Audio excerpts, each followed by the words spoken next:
Salut mes Nakamas, c'est Doc, je ne suis pas tout seul, et déjà bienvenue pour Ah, cette ah, petite... Hein? alors, attends, on s'assure que tout se lance bien. Oui, Hop. coucou, hein? On est dans les Allez, préparatifs? c'est bon, tu peux le faire. Ok. Salut mes Nakamas, c'est le Doc. C'est pas que le Doc, est-ce qu'il y a quelqu'un avec moi? Allô? Allô? Oui, oui, vous me recevez? Oui, je vous reçois, bonjour, mais vous êtes Bonjour, qui? envoyé spécial chez Ichiro Oda, je viens d'avoir la fin du manga. Je vais tout vous révéler ce soir en live. Voilà, tu vas... Alors, est-ce que Shanks est à la fin du manga? En fait, Shanks, c'est lui qui trouve le One Piece. Voilà, et Shanks Mastermind. Ah, Donc, totalement. En fait, voilà. Shanks incarne Oda dans l'œuvre. Il y a un petit côté en psychanalyse, voilà, tout le monde vous le Voilà. dirait, mais Ok, parce que ça ceux part qui ne déjà l'ont très, pas très vu... vite en couille, en fait. Hein. Ouais, ouais, traditionnel, traditionnel. Donc, pour ceux qui n'ont pas reconnu, mais de toute façon, c'est marqué, j'ai fait une annonce. Il y a comment ça s'appelle il y a Maxime de Archipel Otageek qui est présent avec moi. Et en l'instant, c'est une bonne nouvelle parce que nous serons présents aussi tous les deux le week-end prochain à la Angers Geek Fest et on fera une conférence sur One Piece et on parlera un petit Oui, peu de tout ça. salut à tous. Est-ce que j'ai le droit de faire 15 secondes d'autopromo? Oui, pendant ce temps-là, Adri, il m'envoie le chat. Eh ben parfait, vendredi C'est déjà 31, fait. donc juste avant que débute le Angers Geek Fest à Bordeaux, à l'occasion de Escale du Livre, je donne une conférence sur l'histoire du manga. Voilà, le vendredi à 17h au niveau de l'Escale. Donc s'il y a des Bordelais parmi vous, n'hésitez pas à venir. Donc voilà, on mettra les liens dans la description. Bonjour à tous. Alors, vu qu'il est là, ça va me permettre aussi pour une fois de bien lire qu'on s'appelle le chat et de pouvoir voir répondre un petit peu à vos questions. Donc, comme on fait d'habitude, vous me donnez une note sur 10 et non pas sur 7 de ce chapitre. Allez-y. 7. Non, pas non, non, vous arrêtez. Bonsoir à tout le monde, hein. Ça fait plaisir. C'est vraiment, c'est vraiment horrible. Genre, je vois le retour du live, il y a vraiment juste une capture d'écran avec ma photo, avec écrit sans webcam. C'est C'est normal. vraiment l'image de la pauvreté. C'est mon Ah humour, là désolé. là là là là là là là, GTO, il commence déjà. Il commence déjà. 10, 10, 20 sur 10, très bon Ahmed. 8.5, 6.9, presque parfait, 6.9 sur 7. Bravo. 10 sur 10, 7. C'est bien 8, 9, 9, 5, 10, 8, 8, 10, 10, 9, 5. Ouais, j'ai des problèmes avec les chiffres. Ok. Bon, bah oui, c'est cool. Je vois qu'il a quand même marqué. Moi, je vois qu'il a marqué. Pourquoi? Parce que j'ai fait le double de vues au niveau de mes réactions live. C'est comme ça que je vois si un chapitre est bon ou pas. Donc voilà. Et comment dire, on va faire la vidéo comme d'habitude. C'est-à-dire qu'on va pas tout de suite parler de la puissance, la gestion de la puissance de Shanks. Et surtout, on va commencer par parler du chapitre. C'est-à-dire qu'on va parler de York. On va parler de Barbe Noire, et c'est pour ça que aussi Maxime il est là, parce qu'il va pouvoir nous parler bien comme il faut de Barbe Noire. Et après, on va parler de Kid, et revenir sur Kid, parce que j'ai vraiment cru qu'il allait avoir un petit truc qui allait être fait. Et après, on parlera de la puissance de Shanks. Est-ce que ça te va, mon petit Maxime? Bah écoute, ça me va, oui, tout à fait. Bon, ah cool, Maxime, ah, il y a un Maxime qui est venu nous voir à Clermont. J'étais à la convention la semaine dernière. Bah c'est super cool et c'est aussi pour ça qu'on fait des conventions. C'est pour justement voir tout le monde et puis pouvoir avoir des contacts visuels, hein, on va dire ça. Et puis voilà. Donc on va commencer par tout simplement York. York qui est la méchante. Donc ça on l'avait eu déjà la semaine dernière. Alors pour ceux qui ne le savent pas, il n'y a pas de chapitre la semaine prochaine. C'est une pause d'Ichiro Oda. Et toi, t'en as pensé quoi que ça soit York? Et comment ça a été mis en place par le sort de petit micro-flashback de quelques jours par rapport à York? Je trouve ça surprenant. Pour le coup, je m'y attendais pas. Alors, j'avoue que depuis quelques semaines, ma hype One Piece est un peu retombée. Je dois avouer, donc je suis moins forcément dans la réaction, toujours en train de penser, comme on pouvait avoir sur le post Wano ou le tout départ d'Egghead, où voilà, je suivais avec attention la sortie des spoils et des chapitres, où je guettais pour pas me faire spoiler, pour vraiment être à jour, tenir le truc au courant et tout. Là, j'avoue, comme on est plus sur, je dirais, du milieu d'arc, enfin, je sais pas, ou en tout cas dans le milieu du début, je sais pas trop comment dire, c'est un peu plus lent, c'est normal. Donc voilà, la hype est un peu moins présente, donc j'avais pas forcément bien réfléchi à un traître. J'avoue que York, c'est assez original. J'attends de voir plus d'explications, puisque, si je ne dis pas de bêtises, le concept du cerveau partagé par les 7 Vegapunk, c'est de dire que tous les jours, ils partagent leurs pensées. Donc Oui, j'aimerais savoir comment... comment elle a fait? Ouais, voilà, comment York s'est caché de ça, en fait. Oui, Là-dessus, ça j'aimerais c'est avoir un peu plus d'explications. Je vais mettre juste un temps mort 10 secondes. Je vais demander à tout le monde dans le chat de me dire si vous entendez bien Maxime, si vous entendez bien Hervé, si pareil ma voix n'est pas trop forte. S'il faut que je fasse des réglages, c'est le moment de me le dire avant qu'on soit bien lancé dans le truc. Donc dites-moi si au niveau des réglages c'est bon ou s'il faut faire quelque chose. Voilà, je préfère que... Désolé de t'avoir coupé. Oh bah j'avais terminé. Bah désolé de t'avoir coupé à la fin. Ouais. Puis ce qui est vachement bien, c'est que j'aime bien faire un live avec Maxime, c'est parce qu'il est vachement calme quand il parle et il a une bonne prosodie. Oh, c'est très gentil. Voilà, j'ai appris le mot prosodie puis j'ai voulu l'utiliser. C'est le mot du jour. Donc voilà. Oui, alors je sais même plus ce que je voulais dire. Oui, au niveau de York, que j'ai bien aimé. Qu'est-ce que j'ai bien aimé? Ah, j'ai bien aimé le fait que, surtout, elle savait que le gouvernement mondial allait envoyer quelque chose et qu'elle allait mourir. Donc, parce que à la base, elle était une traite parce qu'elle voulait devenir un dragon céleste. Donc, c'est ce qu'elle annonce justement à Vegapunk. Mais là, quand on voit le flashback, elle annonce que, elle savait qu'en vérité, ils allaient détruire tout le monde et qu'elle essayait de trouver une sorte de plan de secours. Donc ça, c'est vraiment sympa. Et aussi le fait qu'elle était sur le pont et que le pont a été détruit, que les autres Mugiwara ont été séparés d'elle, et donc que que la petite Boa ait pu venir pour justement l'enlever. Mais c'est vrai que le coup des cerveaux partagés, il faut. Alors, moi, je pense que ils ont pas ils ont pas beaucoup pensé à elle. Parce que je pense qu'il a sous-estimé, parce qu'elle était là seulement que pour tout ce qui est besoins vitaux, c'est-à-dire manger, dormir et aller aux toilettes. Donc peut-être qu'ils n'ont pas pris beaucoup d'importance en elle, et elle, de son côté, elle a pu mettre en place une sorte on va dire, une partie disque dur caché, où elle a pu justement l'utiliser pour cacher certaines données. C'est comme ça que je l'ai un petit peu pris. Ouais, peut-être, effectivement. Ouais, ou qu'ils ont négligé Ils ont Oui, négligé son expérience, comme tu dis, à cause de la tâche qui lui incombe, en fait. oui. Donc c'est le truc que j'ai pensé, mais ça encore une fois, on va le mettre de côté parce que le chapitre, la partie Wano Kuni, n'importe quoi. Alors, j'ai encore du mal. Alors je vous prie de m'excuser pour quand je fais l'erreur entre head, egg et egg, head, parce que c'est deux mots qui se ressemblent. Puis au niveau de mon cerveau, il veut pas les assimiler. Dyslexie. Donc c'est quoi? C'est head egg ou egg head? C'est Egghead. Egg head. Ouais, Ouais, bah alors moi je mets toujours tête en premier. Ok, oui, Mais c'est faut que je anglais, faut que reprenne. tu penses à C'est l'inverse. c'est l'adjectif avant. Egg ouais, head. Ok, je vous exactement. prie de m'excuser encore une fois. Et encore une fois, c'est un lien avec par rapport à Sonic aussi. Oui, carrément. Ouais. Donc, on va tout de suite passer sur Barbe Noire. Enfin, Ah! enfin, une partie de la flotte de Barbe Noire. Donc, d'après toi, Maxime, c'est qui vient? Alors j'ai plusieurs hypothèses, puisque déjà on apprend juste après par l'intermédiaire de Shanks qu'effectivement Barbe Noire a quitté l'île, donc a quitté la ruche, donc il sera en déplacement. Alors là où j'ai un petit truc, c'est pour ça aussi que je disais ça tout à l'heure par rapport au fait que j'ai moins la hype, c'est comme on est au chapitre et que j'ai encore pas relu Egghead d'un bloc, même si l'arc est pas très long. J'ai un peu cet effet début de bataille de Nigashima ou fin de la première partie de Wano où pour l'instant, pour moi, la temporalité de ce qui se passe est un peu floue. Je pense qu'aussi c'est normal parce qu'on n'a pas toutes les explications. Donc je sais pas trop où se situe concrètement là ce qui est en train de se passer, là, le moment où les bateaux de Barbe Noire arrivent, combien de temps ça se passe par rapport à ce qu'on a pu voir dans les mini-aventures avec Aokiji et Van Ogre, et par rapport à Barbe Noire contre l'eau. Donc j'avoue que tout ça est à clarifier pour savoir, ça va être déterminant pour savoir qui se pointe.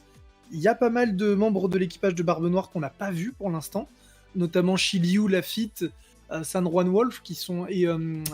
mince, j'ai perdu son nom. Avalo Pizarro. Si, c'est ça, c'est lui qui a les cornes un peu comme Kaido. Ouais, alors Donc, attends. Vas-y, continue. Oui, ok, ceux-là, on les a pas revus. Mais surtout, il y a un truc qui m'est venu en tête, sachant que Kizaru arrive et que là, on est clairement en train de nous faire un parallèle avec le Buster Call de Ohara. Je me suis dit, est-ce que c'est une vraie menace qui arrive? Est-ce que ça ne pourrait pas être que Aokiji qui a intercepté l'information et qui se pointerait justement pour éviter qu'il se passe comme il s'est passé avec Ohara, sachant qu'on l'a vu, il a été très frustré de ce qui s'est passé avec Sakazuki, et qu'il a eu vent, il a pu... Parce que j'imagine que si Aokiji, en tant qu'ancien amiral de la marine, est dans l'équipage de Barbe Noire, il doit avoir accès à un sacré paquet d'informations.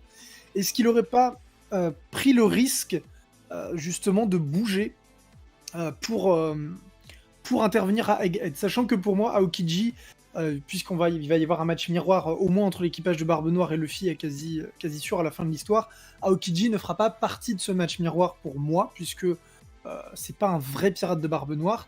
Donc pour moi, soit là, il va intervenir maintenant avec Egghead, soit on pourrait l'avoir avec ce qui se trame avec Garp et Kobe. Alors, bravo, parce que t'as dit la théorie que je voulais justement lancer. Le Haki du futur.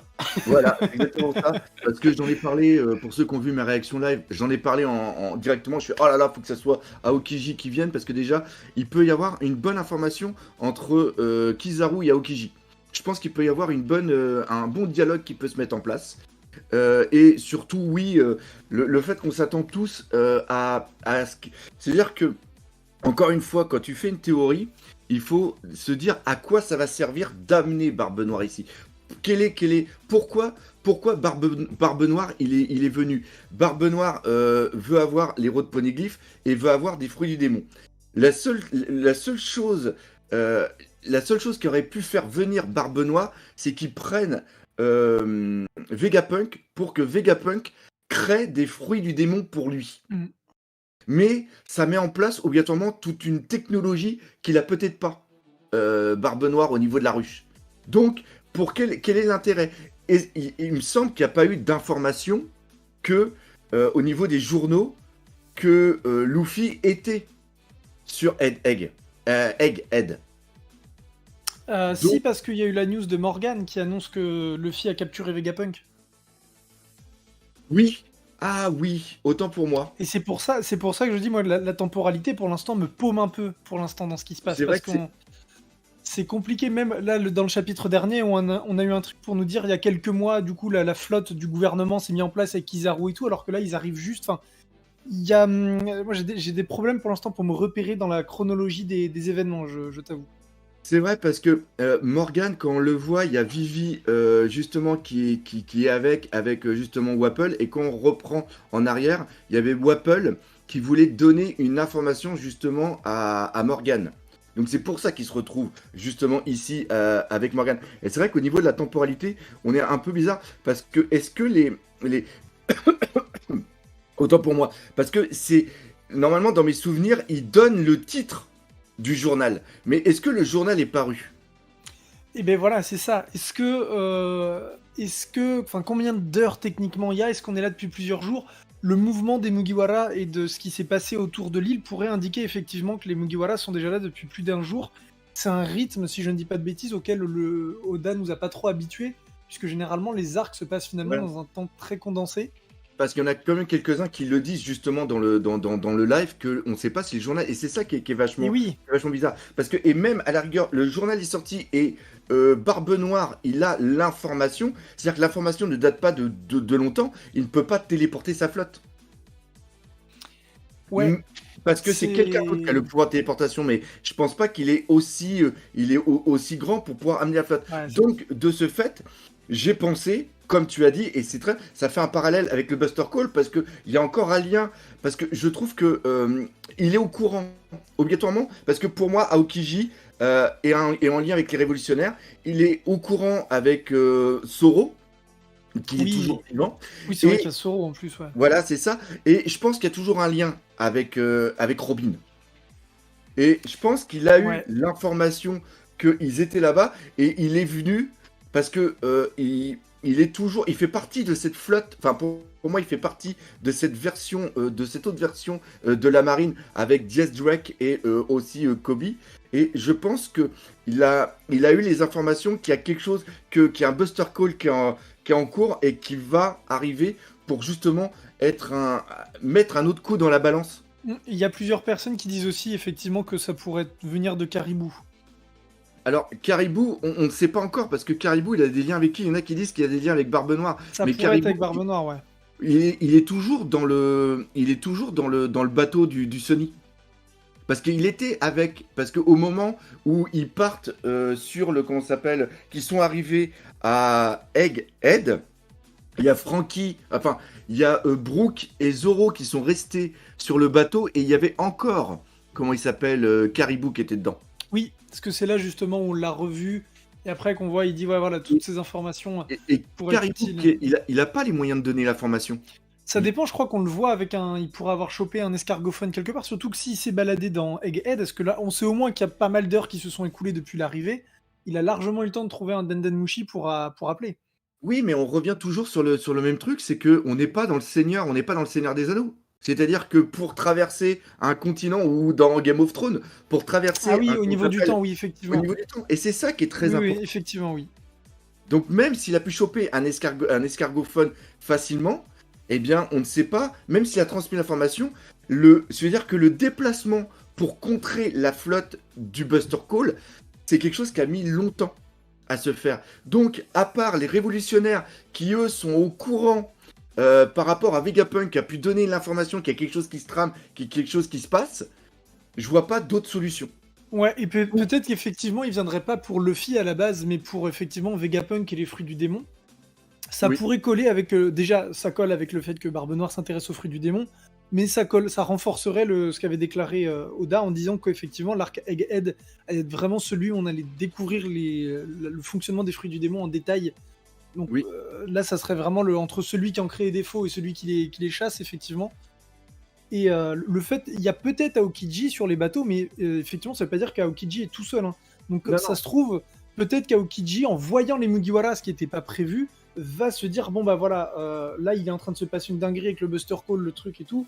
Il va compromettre sa situation dans l'équipage de Barbe Noire pour tenter de faire gagner du temps à des gens, comme par exemple Sentomaru. Enfin, moi j'attends aussi de voir ce qui va se passer avec Sentomaru et Kizaru, puisqu'ils sont censés être de la même famille.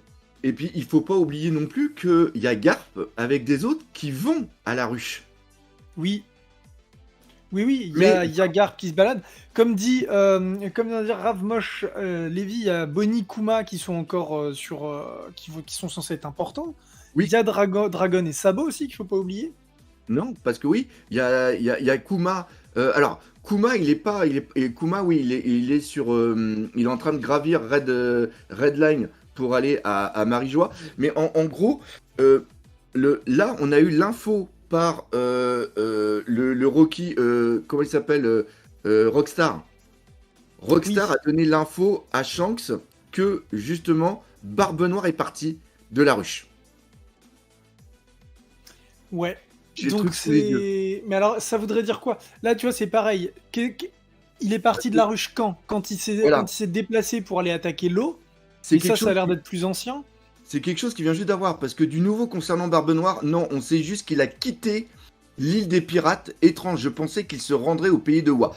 Donc là, on a un petit peu l'excuse de pourquoi Shanks a été sur, comment ça s'appelle, sur Wano Kuni.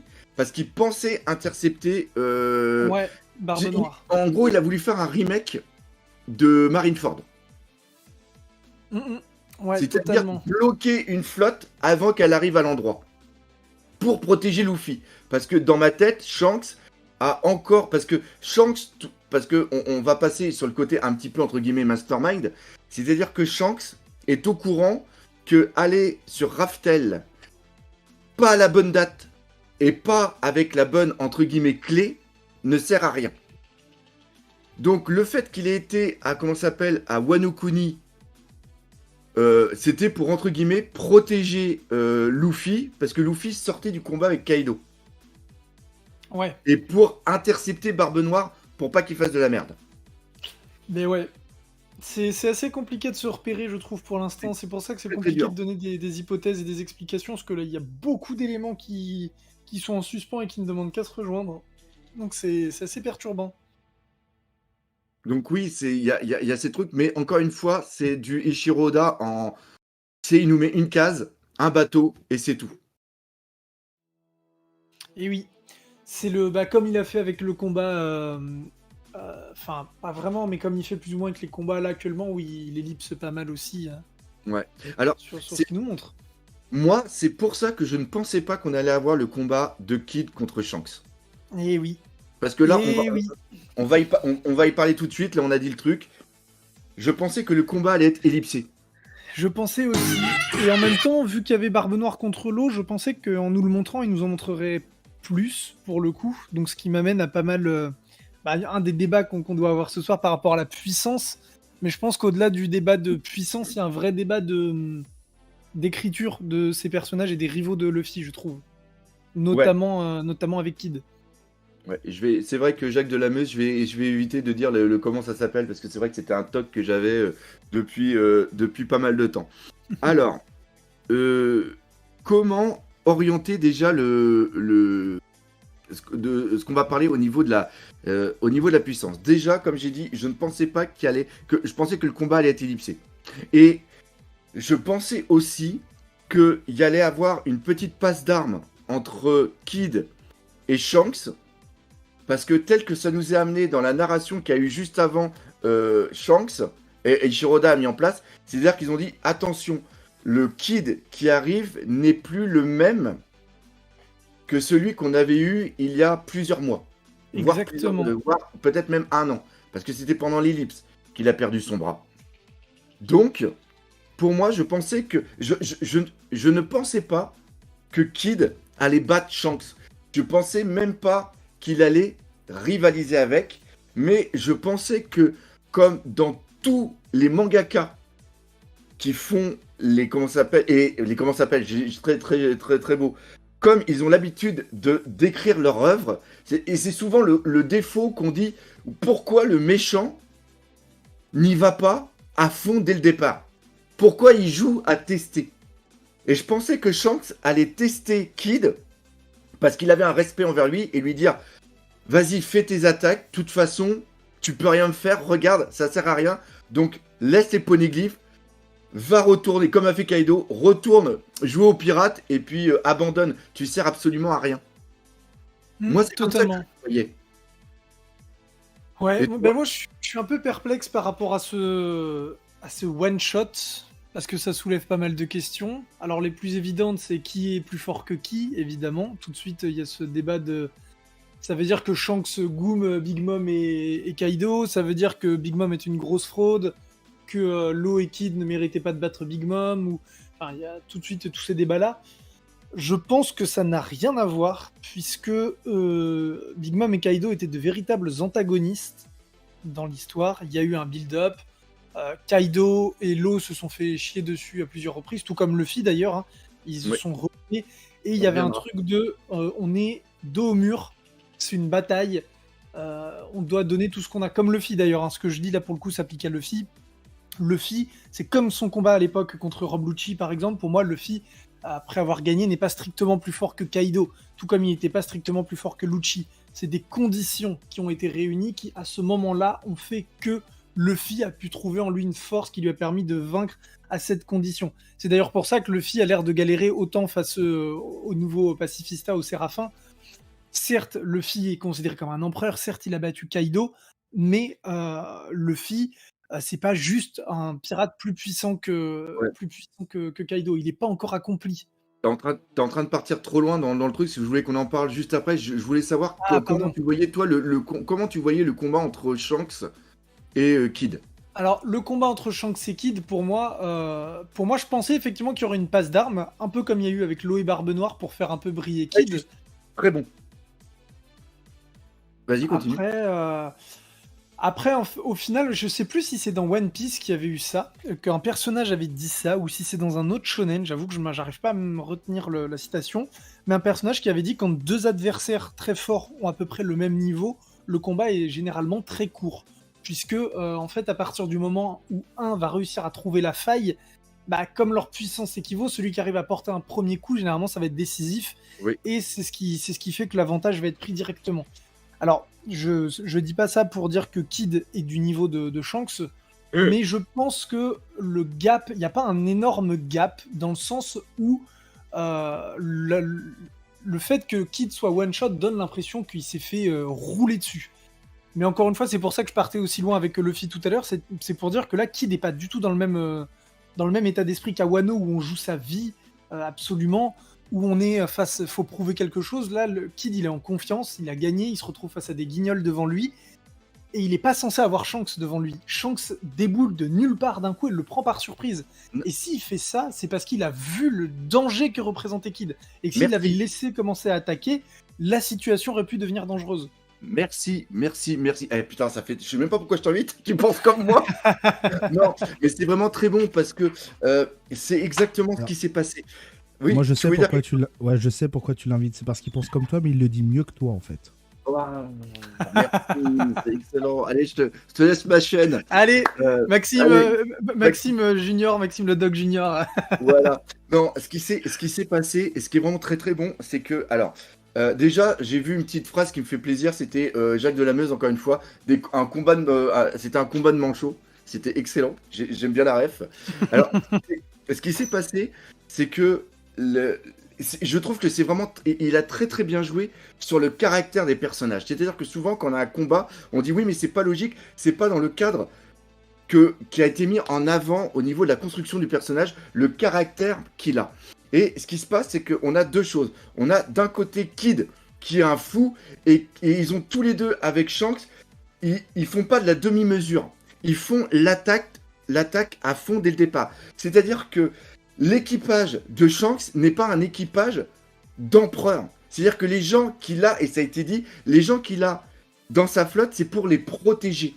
Parce que c'était des bons pirates, parce qu'ils sont dans le Nouveau Monde. On va pas dire là. Tu vois, par exemple, c'est pas un Blitzkrieg, un Krieg, par exemple. Ce sont des bons pirates, mais ils n'ont pas le niveau pour être dans la flotte d'un empereur. Et donc, ce qui se passe, c'est qu'ils sont là pour être protégés, et eux-mêmes le disent.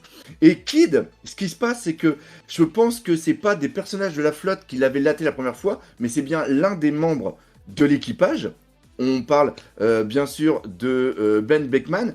Et ce qui s'est passé, c'est que la Shanks, Kid, il est au courant, il se dit, il faut que j'y aille du premier coup. Et donc, quand Shanks voit le futur, il dit, mais là, il va détruire la flotte. Il va détruire les personnes que je suis censé protéger. Et on voit son air grave à Shanks, il prend et ça on voit très au son air sérieux. grave parce qu'il tient à ces personnes. Et il se dit, il faut absolument que je le nique en un coup. Je ne peux pas jouer avec Kid. Et donc, je dois le neutraliser. Point barre.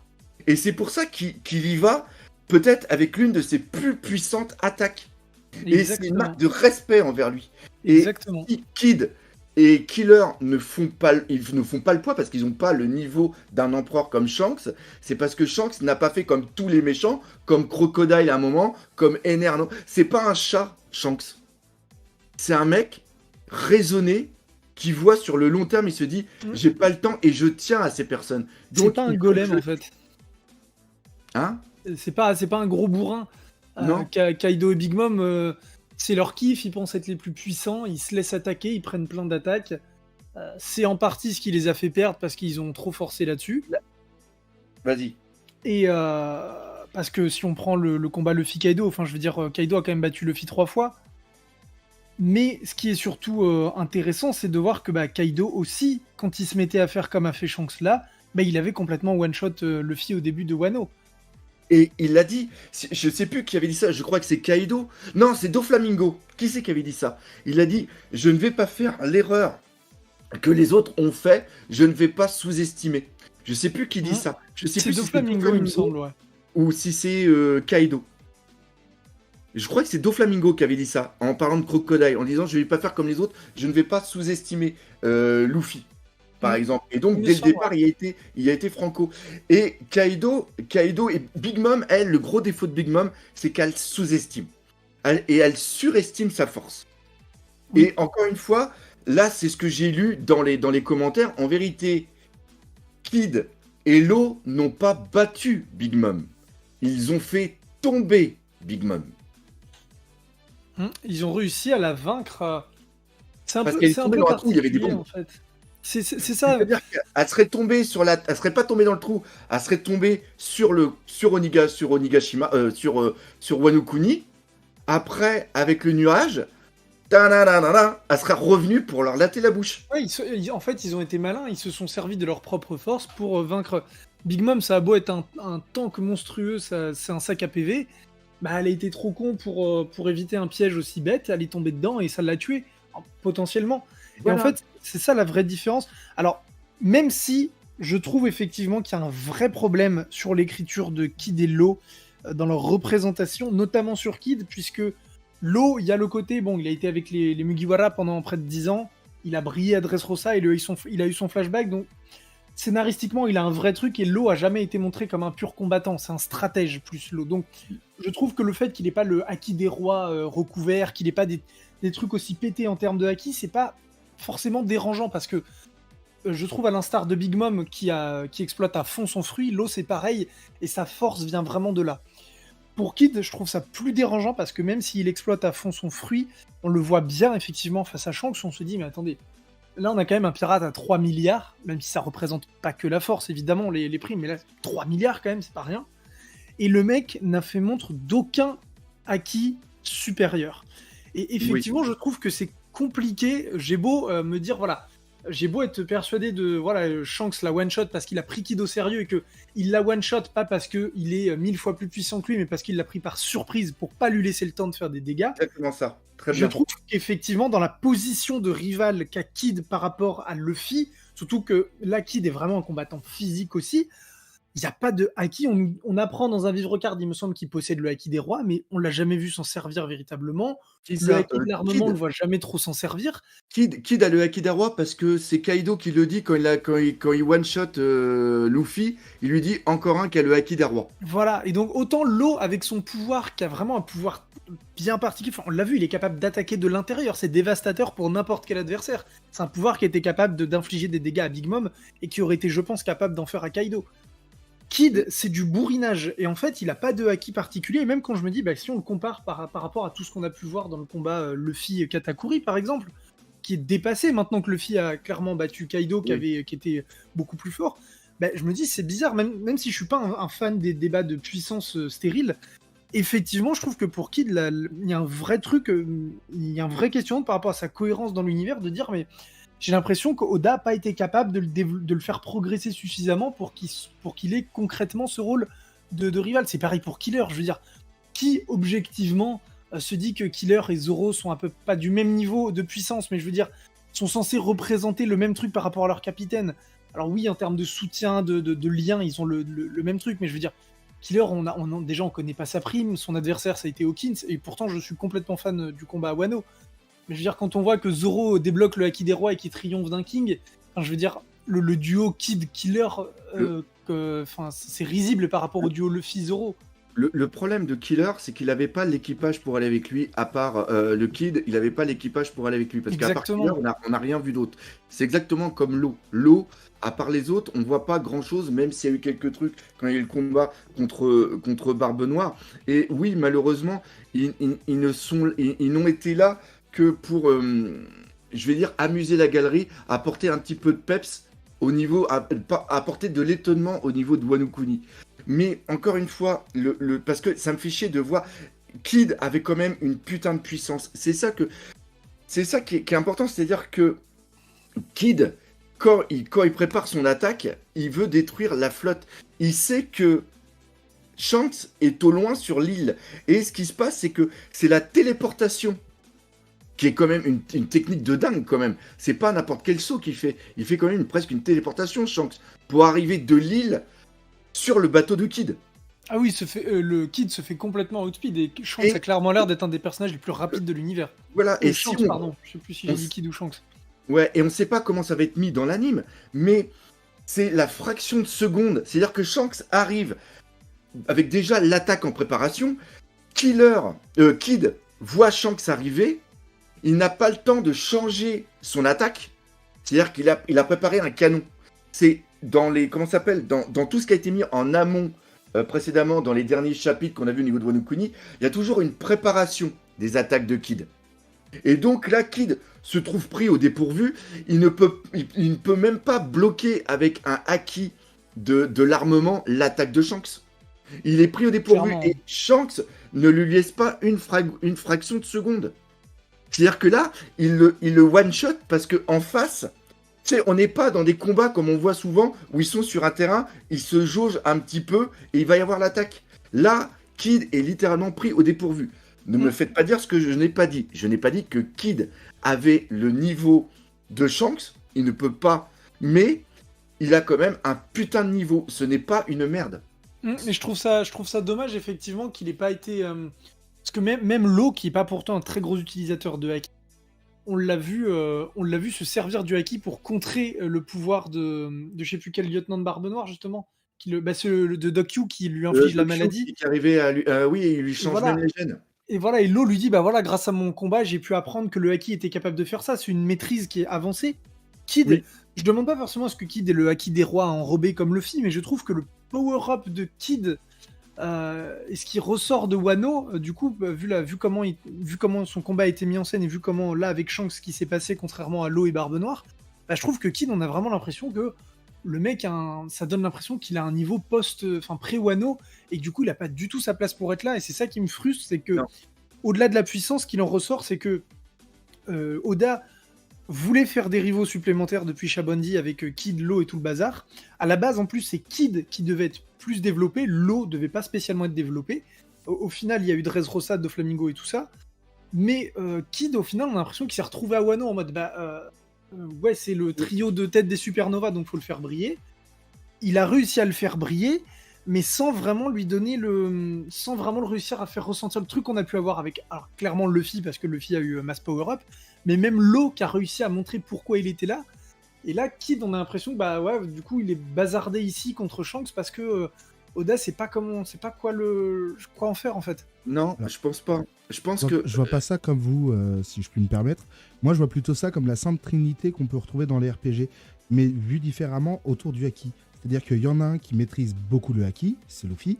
Il y en a un qui commence à tâtonner sur la maîtrise du haki et qui en comprend certains rouages, c'est Law. Et il y a l'autre qui, littéralement, ne cherche pas à utiliser le haki parce qu'il a cette puissance physique qui va justement plutôt développer et être le brute force plutôt que de chercher à avoir le pouvoir magique qui va l'aider derrière. Voilà, c'est plutôt moi comme ça que je le vois. Et le développement qu'il va faire autour de Kid, c'est plutôt non pas d'essayer de se dire ok, je peux utiliser le haki dans telle ou telle condition, mais plutôt comment je peux faire à mon niveau pour contrer le haki, sachant que il le possède, mais il ne sait pas comment l'utiliser. Moi, je le verrais plutôt comme ça. Ok, ouais, c'est intéressant. Kid a été toujours montré comme la personne qui est bourrin. Quand il est avec Law, il aime pas que Law le commande, mais pourtant c'est Law qui utilise la puissance de comment ça s'appelle de Kid pour le travail. Donc Kid, il est bien montré comme étant quelqu'un qui a une putain de puissance. Mais par contre, ce qui est très important, c'est que tout le monde dans le nouveau monde ne peut pas être empereur. Empereur, c'est vraiment quelque chose qui est hyper dur à atteindre. Tout le monde peut avoir une certaine puissance. Par exemple, est-ce que malgré le fait que ça soit un Lunaria, est-ce que est-ce que King pourrait être un empereur? Je ne pense pas. Tu vois, Je pense pas non plus, ouais. voilà, Kid ne pouvait pas être un empereur parce qu'il n'a pas l'intelligence d'un empereur. Law pourrait être un empereur, mais il n'a pas la puissance pour être un empereur. C'est vrai, Il y a ça. Et la question est même à se poser, est-ce que Luffy peut être un empereur? Ah, pour moi, clairement, la réponse pour l'instant est non. Ah, très dans bien. le sens où je pense, comme c'est ce que je disais tout à l'heure, en fait, je pense que Luffy n'est pas strictement plus fort que Kaido. Et encore une fois, si on regarde sur le papier, Kaido a fait 17 combats et c'était même pas tous des duels avant que Luffy arrive à le battre. Donc clairement, Kaido était plus fort, hein, clairement, malgré le power-up de Luffy. Et encore une fois, Luffy a gagné dans une situation donnée. Et je pense que Kaido était bel et bien le plus puissant des 4 empereurs de l'ancienne, avant que Luffy et Baggy en fassent partie, comme l'avait déclaré Oda. Mhm. ça ne veut pas dire que Luffy serait capable de battre Shanks actuellement. Pourquoi? Parce que Shanks a une puissance qu'il contrôle, une puissance avec laquelle il vit au quotidien. Luffy, le power-up qu'il a eu, je pense que Luffy, ce qu'il a utilisé face à Kaido, ça sera quelque chose qu'il sera capable de réutiliser plus naturellement petit à petit. Mais pour l'instant, c'est des forces qu'il a trop eu, qu'il a trop débloqué en mode, Ouais. comment dire, adrénaline, qu'il n'est pas encore capable de faire entièrement appel comme ça à froid. Alors déjà, là, il y a aussi je vois dans les commentaires, je vois des belles choses. Premièrement, c'est vrai que c'est pas des personnes qui s'autoproclament empereur, c'est le gouvernement mondial qui donne Oui, en le plus. titre d'empereur. Là, après, je vois marqué que Luffy n'a pas l'intelligence pour être empereur. Roger, dans ce qui est montré dans le flashback, était quelqu'un de très joyeux. On pouvait croire même qu'il était un petit peu débile et que c'était Rayleigh qui était là pour un petit peu le canaliser, mais il a quand même il avait quand même certaines fulgurances, ouais, c'est ça, qui font que, oui, c'était vraiment, il était même au-delà de l'empereur, Shanks. Pour moi, et surtout, il n'avait pas le même âge. C'est-à-dire que Luffy est encore jeune dans sa Bien tête. sûr, ouais. Et si, malheureusement, et là je vais être très très méchant avec Luffy, si Luffy n'avait pas pu se transformer en Gear 5, jamais il n'aurait pu battre Kaido. Clairement, Kaido, ouais. comme on en avait parlé, Kaido, il s'est pris tous les fourreaux rouges. Il s'est pris l'attaque de Zoro. Il s'est pris l'attaque des autres Supernova. Et à la fin, il maîtrise le combat, même si le mec du CP0 n'avait pas été là pour foutre l'attaque derrière, comment ça s'appelle, derrière Luffy. Kaido Kaido l'a one-shoté plusieurs fois. Et donc, là, je vois qu'il y en a qui disent par rapport à Shanks, je pense que Kaido a une même. Encore une fois, je l'avais expliqué dans une autre vidéo, Kaido n'a pas éveillé son fruit. Parce que Ouais. pour l'instant, il n'avait pas rencontré d'ennemis qui l'avaient poussé dans les retranchements. Et ils se sont déjà battus plusieurs fois avec Shanks. Et Shanks n'a pas réussi à le tuer. Mhm. Ah, mais de Il toute cherche la façon, mort. Oda avait déclaré que Kaido était la créature la plus puissante, qui incluait les êtres humains. Donc à partir de ce moment-là, Kaido a clairement été donné comme Oda comme étant le plus puissant, techniquement. Enfin, on va dire en termes de force brute, on va dire. Donc il n'y a pas. C'est pas parce qu'il a perdu, et je pense que c'est normal, et c'est comme Big Mom. Je trouve ça dommage de dire que voilà, Big Mom était une grosse fraude, qu'elle a pas montré de Haki des rois et tout. Big Mom, elle a le Haki des rois. Elle s'en sert pour se défendre. Elle s'en sert pas forcément pour attaquer. Un peu à la manière de Kid qui bourrine juste avec sa propre force, et bah Big Mom c'est pareil. Et surtout qu'elle se sert de son fruit. Chacun a sa façon de se battre en fait. Ouais. Et c'est tout le monde, c'est pas parce que tu es capable d'utiliser le Haki des rois enveloppé, comme Kaido et Luffy l'ont utilisé, que c'est ta technique de prédilection. C'est exactement ce que tu viens de dire, le doc. C'est que Kaido a beau avoir un fruit du démon, globalement, par rapport au Haki, il s'en sert pas non plus extrêmement bien, je trouve, pour un empereur, ou même par rapport à Big Mom qui a poussé à fond l'utilisation de son fruit. Oui.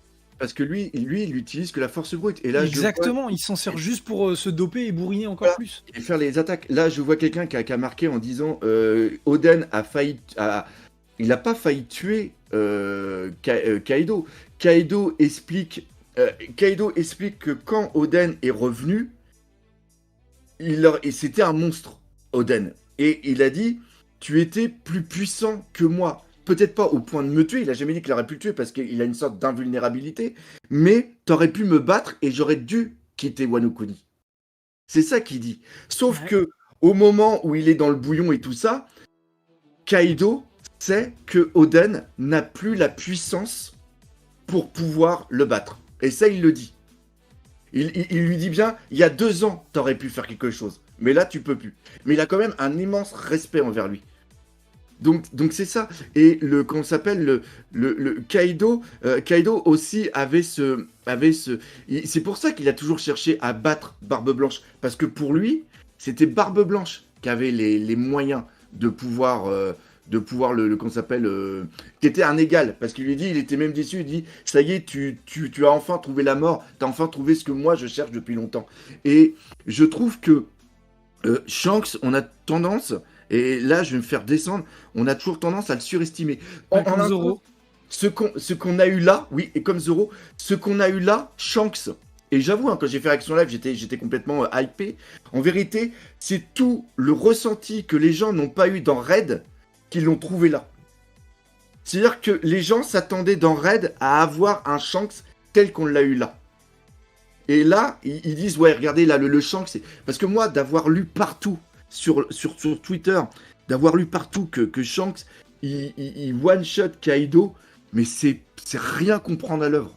C'est rien du tout comprendre à l'œuvre. Oui, je suis d'accord. C'est, enfin, il y a encore une fois, c'est ce que je dis depuis tout à l'heure. Je me répète, mais il y a des contextes, il y a des choses. Enfin, Oui. Luffy contre Kaido, Luffy jouait la vie de tout le monde qui était sur l'île. S'il perdait, c'était fini. Et je pense même pas que c'était la motivation principale de Luffy. C'était juste de gagner parce qu'il était ultra excité par le combat. Et Kid, c'est pareil contre Big Mom. T'as l'adrénaline, t'as le truc, t'es dans le moment. Là, t'arrives à froid, t'as des bateaux de nulle part, t'as Shanks qui te pop devant, alors que tu viens de charger une giga arme à longue portée. Voilà. Bah, t'es foutu en fait. Enfin, tu peux rien faire. Et j'ai lu un truc, c'est vrai que Oden avait résisté à l'attaque de Roger, c'est la même que celle de Shanks. C'est la même, oui et non. Shanks, il a foutu une attaque en mode full attaque. Là, ce qui s'est passé, c'est que quand Roger arrive, il se dit putain, j'ai un ennemi, j'ai le samouraï devant moi. Il fout l'attaque, mais il la fout pas à pleine puissance. Puis, on sait pas quelles sont ses puissances d'ailleurs. Hein. Par contre, quand il est, et c'est exactement la même chose face à Barbe Blanche. Et Parce que Roger avait c'est ses pareil, deux bras. le combat contre Barbe Blanche dure 2-3 jours. C'est ça que les gens, ils n'arrivent pas à comprendre. Et c'est pourtant le défaut qu'il y a dans tous les trucs. C'est-à-dire que tu prends un Dragon Ball, si Freezer, il pète la planète dès le départ, Goku peut rien faire. Exactement. C'est Mais pour ça, il aime ouais, bien. Et Roger a ce côté enfantin, il a ce côté je vais jouer. Et il sait qu'il va mourir en plus. Parce qu'il Bah- le dit, parce que là je viens de revoir le passage avec Henrik, avec le mini-doc, et il sait que c'est le dernier combat qu'il va y avoir avec Barbe Blanche, et il veut s'éclater. Et en plus j'ai fait du sport de combat, quand tu es sur un ring, tu vas pas à fond dès le départ. Tu sais, tu fais des petits jabs, tu fais des Bah, petits... exactement. Parce que si Mais tu t'es dépenses toute ton pas énergie d'un coup, t'es baisé. Donc voilà. Non, mais je suis totalement d'accord. Je vois, il y a Akashi AA qui a mis c'est une spéculation, non, une technique, c'est une technique. Bah, Non. ça a beau être la même technique, enfin, de la même manière que le Tiger Slash de Zoro 2 ans plus tard doit certainement être plus puissant que le Tiger Slash de Zoro à la Basta, rien ne nous dit que même si c'est la même technique, on peut absolument pas comparer la puissance entre là ce que vient de faire Shanks et ce qu'a fait Roger à l'époque face à Oden, parce que comme tu dis, le doc, déjà, on ne sait pas s'ils se sont donnés à fond ou pas l'un et l'autre. On ne sait pas si Roger et Shanks sont des puissances équivalentes non plus. L'adversaire en face n'est pas le même, il n'a pas la même résistance. Au-delà, ça ne veut pas forcément dire que Oden est 2 fois plus fort que Kid ou vice-versa, mais ils n'ont pas les mêmes facultés, les mêmes trucs. Donc, enfin, je veux dire, Luffy, par exemple, il est ultra résistant. Il se prend des coups, notamment parce qu'il est en caoutchouc. Il encaisse beaucoup plus que la normale. Voilà. Et il y a aussi le truc. Alors, les trucs, une technique reste une technique. Non, une technique reste pas une technique. Tu prends Street Fighter, quand tu fais un Hadoken, en fonction que tu utilises le bouton A, le bouton B, le bouton C au niveau des points, ton attaque est plus ou moins forte. C'est exactement ça. Une technique en fonction de la puissance que tu vas mettre dedans. Luffy, quand il fait un gear, quand il fait le truc, en fonction de la patate, de l'intensité qu'il va mettre dans le coup, c'est pas le même résultat. Après, oui, c'est très juste. Je vois qu'il y a marqué Kaido a bien one-shot Luffy sur Wano. Comme il avait one-shot Kid. C'est exactement la même chose. Et je suis sûr que, enfin sûr, non, mais ça me surprendrait pas, par exemple, que si, admettons, il y avait un match retour, Kaido soit pas capable de one-shot Luffy encore actuellement. Pourquoi? Ça voudrait pas dire que Luffy est nul alors qu'il l'a déjà battu, mais encore une fois, s'il y a l'effet de surprise, on regarde, alors Luffy avait pas débloqué le Gear Fifth à ce moment-là, c'est la dernière fois où Kaido le bat, c'est justement ce qui lui permet d'élever le Gear Fifth. Mais on voit bien que Luffy est distrait, il est pris par surprise, et du coup l'attaque éclate Luffy. Enfin, on voit vraiment que l'attaque est dévastatrice sur Luffy. Donc je pense qu'il pourrait, un gros coup bien placé, si Luffy a pas le temps d'armer ses défenses, il pourrait prendre extrêmement cher. Oui, c'est exactement ça. C'est-à-dire que oui, c'est quand il y a le premier one-shot de Luffy pensait avoir le haki pour pouvoir contrer l'attaque. Il y a une autre chose, quand il est dans le combat final contre Kaido, mais qu'il n'a pas encore, qu'il n'est pas encore en guerre 5, il a la maîtrise du haki, de l'observation. Et il voit un coup qui arrive de la part de Kaido, mais malgré qu'il l'ait vu, il n'arrive pas à l'esquiver à 100%. On le revoit. Et il y a tout ça. Et je voudrais que... je sais que c'est très, très, très, très dur, mais je trouve que... Et c'est ça qui m'a fait plaisir. C'est qu'au niveau de la gestion de la puissance d'Ichiro Oda, franchement, il nous vend du bonheur parce que je trouve qu'il la maîtrise, mais extrêmement bien. C'est-à-dire qu'il met des contextes. C'est ça qui est génial. Et le fait qu'il soit bien en raccord avec le caractère du personnage, je trouve que c'est vraiment excellent. Par exemple, on ne sait pas quelle est la... on sait que quand Shanks, par exemple, Shanks, quand il va se retrouver face à Barbe Noire, Shanks ne va pas le sous-estimer parce qu'il y a le coup qu'on n'arrive pas à expliquer, parce qu'il y a ça aussi. Comment ça se fait qu'avec la puissance qu'on vient de voir là, qui s'est fait bouffer le bras par par une anguille géante, comment ça se fait que Barbe Noire ait réussi à lui faire la cicatrice au niveau de l'œil? Enfin, il y a des trucs. Je voulais en venir à Barbe Noire à un moment par rapport à tout ce qu'on vient de voir. Bah, tout simplement, combien de fois j'ai vu passer sur Twitter, du coup, effectivement, comment Teach peut battre Shanks, enfin, Shanks va se faire éclater, il est nul et tout ça. Et pas du tout, en fait. Oda réussit parfaitement son truc. Déjà, comme tu dis, il y a la fameuse griffure. Il y a le respect, enfin, c'est pas du respect, mais il y a la crainte qu'inspire Teach à Shanks. Et c'est surtout que, au même titre que Shanks n'est pas comme Kaido et Big Mom, bah Teach n'est pas comme Kaido et Big Mom. C'est pas juste un antagoniste de plus. Il est montré comme un rival de Luffy. Il progresse au même titre que Luffy, avec un coup d'avance. Donc, moi, ça ne m'étonnerait pas du tout que le combat de Luffy contre Barbe Noire se déroule de la même manière que les combats habituels de Barbe Noire. C'est-à-dire que Luffy va commencer par déglinguer Barbe Noire. On va se dire, wow, mais en fait, grosse fraude, Barbe Noire, elle va se faire plier. Et ce qui va se passer à chaque fois qu'on ne voit pas, puisqu'à chacun des combats de Barbe Noire, c'est au moment où Oda cut le combat. C'est ce qui s'est passé avec Ace quand qu'il utilise le Black Hole. C'est ce qui se passait dernièrement avec Law quand on le voit tendre la main et que ça coupe sur le combat. À chaque fois, Barbe Noire sort des dingueries et là, Luffy va se faire ramasser, je pense même en guerre fif, et tout le monde va se dire, mais en fait, c'est ça la vraie puissance de Barbe Noire, parce que Barbe Noire cache une puissance de dingue. C'est pas pour rien que le mec a été capable de capturer Ace aussi facilement, et s'il prend cher à chaque fois, c'est sûrement parce qu'il aime ça et qu'il jauge ses adversaires et qu'il voit à quel point il va devoir se donner. Barbe Noire, c'est pas un guignol, clairement. Si Oda a prévu d'en faire l'antagoniste pirate final depuis le début, c'est clairement qu'il sait ce qu'il fait. Non, alors là, je vis un truc de Voyageur de la Nuit, d'ailleurs, gros coucou à toi. Là, je vois, mais justement, Kaido a eu sa chance vis-à-vis de Luffy. Il a eu 1000 fois l'occasion de tuer Luffy et toutes ses tentatives ont échoué. Vous sous-entendez que Luffy a gagné par opportunisme. Non, il a pas gagné. Oui, par opportunisme. Il a gagné grâce à son Gear 5. C'est-à-dire que le moment où on voit que ceci n'est pas un Paramecia, mais ceci est un Loggia, à partir de là, tout ce qu'on sait sur Luffy a totalement changé. C'est-à-dire que Kaido pouvait faire... Hein, un Zoan, oui, j'ai dit quoi? Loggia. Un Loggia, excusez-moi, un Zoan. Très très juste, merci, heureusement que tu es là. C'est-à-dire que Kaido il aurait combattu n'importe quelle autre personne que Luffy, il aurait gagné. Le fait que Luffy ait justement ce Zoan, qu'il ait cette endurance que personne d'autre au niveau de One Piece ne puisse avoir, en vérité, c'est méchant de dire ça parce que c'est la notion de destin, je la déteste, mais Kaido était destiné à perdre contre Luffy. Parce qu'il l'a bien dit et il le savait. Je ne perdrai que contre Joy Boy.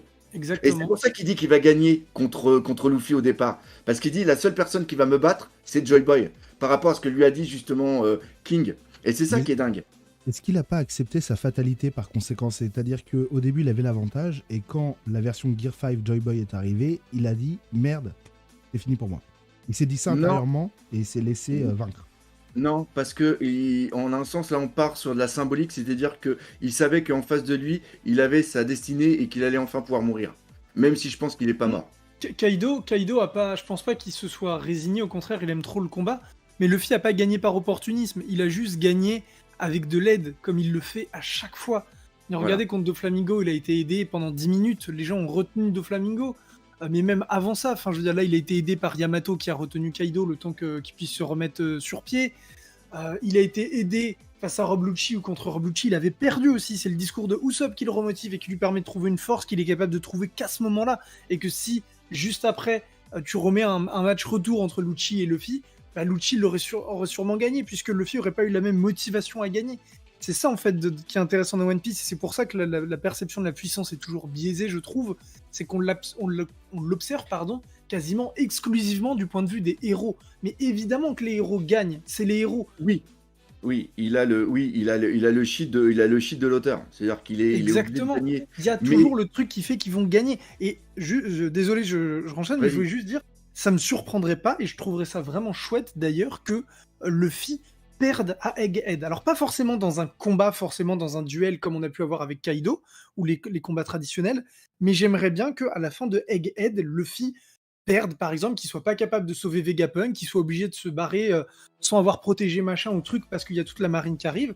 Parce que je trouve que, comme pour Law et pour Kid, certes, ils ont accompli un grand truc à Wano, ils ont battu des empereurs et tout, mais ça permettrait de remettre un peu les pendules à l'heure, de dire, bon, ok, ils ont gagné, on n'est pas loin du One Piece, mais on n'y est pas encore, il y a encore des choses à faire, encore des choses qui sont pas faisables maintenant, les héros doivent encore progresser, et on n'a pas un Luffy depuis la fin de Wano jusqu'à la grande guerre finale qui va se promener parce qu'il a battu Kaido. Et je trouverais ça intéressant scénaristiquement.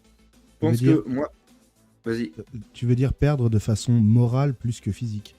Ouais, plus parce que je vois pas qui pourrait gagner. Par exemple, il va y avoir Kizaru et peut-être le mec du Gorosei, on sait que c'est des combattants, mais de dire que peut-être que Luffy pourrait gagner en 1 contre 1 contre eux, ou je ne sais pas, mais que la supériorité numérique ferait que là c'est un combat qu'on peut pas gagner tel quel, on est obligé de se barrer. Vegapunk a été récupéré par le gouvernement, par Barbe Noire, par je sais pas qui. Là, on peut rien faire. On a beau l'équipage du nouvel empereur Luffy au chapeau de paille, on peut rien faire si on est obligé de se barrer pour pas qu'on vive un Shabon d'Ibis. Alors, on va reprendre parce que je vois plein de trucs qui sont hyper intéressants. Il y en a qu'on fait le parallèle justement entre Goku Super Saiyajin quand il se transforme sur comment ça s'appelle sur Namek contre Freezer et le Gear 5. C'est pas du tout la même chose. Moi, le Gear 5, je le vois plus comme un Deus Ex Machina. Le fait qu'on ait la transformation d'un fruit du démon tel qu'on le pensait, qui devient carrément autre chose. Goku, on savait que il y avait une transformation, il y avait un Saiyan légendaire, même si c'est pas le Saiyan légendaire, il y avait cette légende qui a été mise en place depuis un bout de temps, et on a cette transformation par rapport à la haine. Mais ça ne vient pas changer la métaphysique du combat. C'est ça qui est important.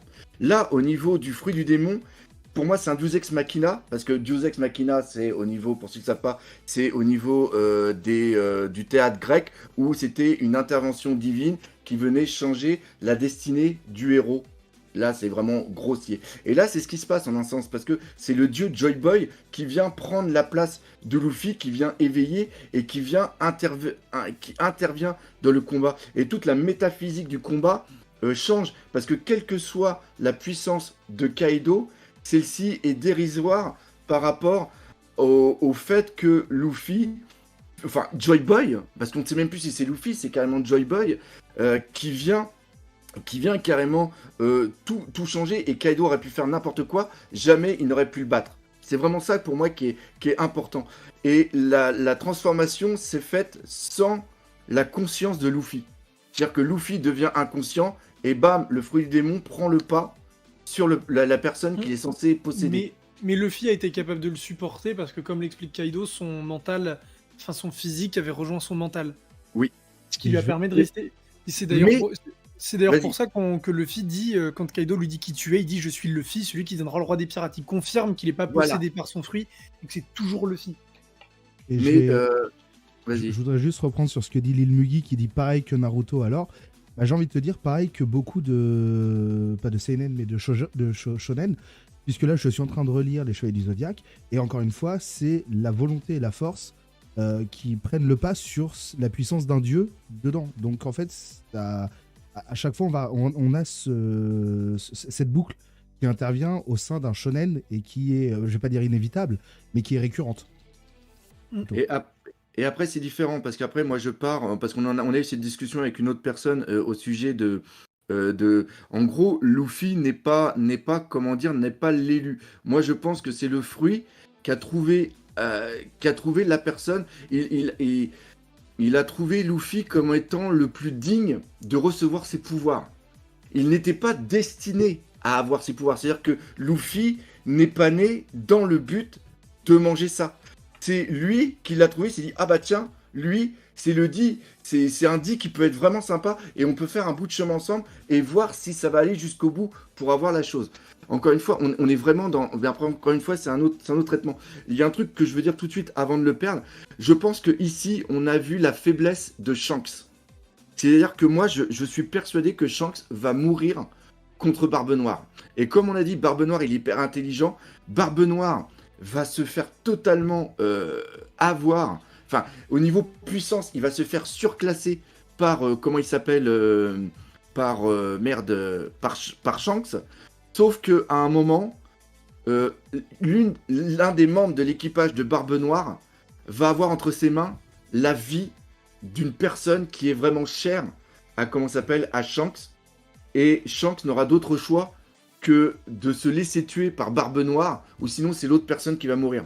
Un peu ce qui s'était passé avec Hawkins, avec Kid, et par rapport à Killer. Je pense que là, on vient de voir la plus grosse faiblesse de Shanks. C'est que Shanks ne peut pas sacrifier une personne, contrairement à Barbe Noire. Et je pense que c'est pour ça qu'il va perdre. Parce que l'autre, il est intelligent et il va réussir à avoir plusieurs personnes, et Shanks aura un moment de faiblesse où il devra faire un choix, et c'est cette fraction de seconde où il devra faire un choix que malheureusement il perdra la vie. Et c'est la perte de la vie de Shanks qui va permettre à Luffy de trouver cette... Parce que pareil, Luffy ne veut pas tuer les gens. Mais face à la mort de Shanks, je pense que là, il mettra son leitmotiv de toujours essayer, parce que c'est ce que dit Shiroda, en vérité la personne est morte symboliquement au niveau de sa volonté de ne plus vouloir atteindre son rêve. C'est comme ça qu'il détruit. Il détruit une personne en l'empêchant d'avoir son rêve. Donc il y a un truc comme ça qui pourrait être sympa. Effectivement. Je suis pas forcément d'accord sur le fait que Teach va gagner de cette manière, même si ça serait bien son genre. En tout cas, je pense pas que je le vois pas comme le dénouement final, puisque pour moi, justement, s'il y a un combat Shanks-Teach que l'on voit, ça sera justement l'occasion pour dire, bah, regardez, depuis le début, personne croit en Teach et tout, et de commencer à faire commencer à montrer sa puissance pour dire, là, Teach a battu Shanks, c'est vraiment un antagoniste qu'il faut craindre, et je verrai même, dans le combat Barbe Noire contre Luffy, après, Barbe Noire, lui aussi, avoir des power-up pour vraiment mettre en avant ce côté, à chaque fois que Luffy affronte... Doflamingo, Lucci, Kaido, c'est des adversaires qui ont déjà leur force, qui ne progressent pas pendant le combat. Là, je trouverais ça super intéressant qu'en tant que rival, Barbe Noire progresse aussi pendant son combat contre Luffy.